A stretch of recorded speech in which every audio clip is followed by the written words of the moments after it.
In today's video, I'm going to teach you how to add error bars to a chart on Google Sheets. Start by opening your browser and heading to Google.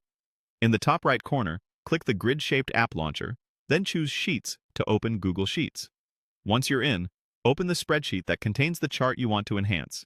If you're working with multiple tabs or files, make sure you're in the correct sheet where the chart already lives, and that the chart type you're using supports error bars, such as a column, bar, line, or scatter chart. Click your chart to select it.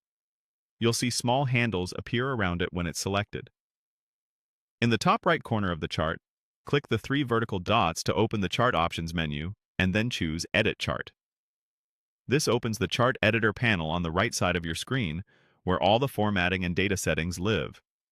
In the Chart Editor, switch to the Customize tab to access styling and display options.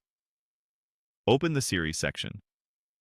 If your chart has multiple data series, use the Series drop-down at the top of this section to pick the exact series you want to modify.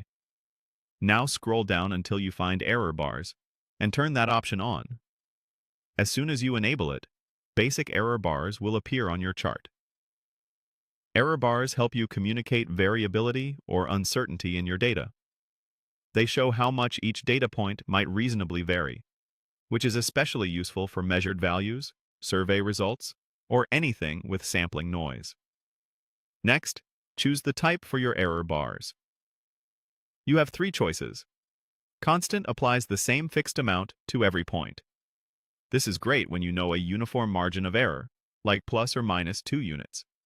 Enter a value that uses the same units as your data. Percent scales the size of each bar based on the data point itself. Enter a whole number, like 5 or 10, to represent 5% or 10%. You don't need to type the percent sign. Standard deviation lets Google Sheets calculate variation from your dataset's spread. Enter the multiplier you want, such as 1 for 1 standard deviation or 2 for 2 standard deviations, to make the bars wider or narrower. After selecting the type, set the value field accordingly. Watch the chart update instantly so you can verify clarity and readability. If error bars look too large and clutter the view, lower the value.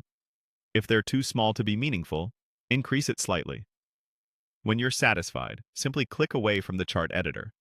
Your changes save automatically, and your chart now clearly communicates its uncertainty with properly configured error bars.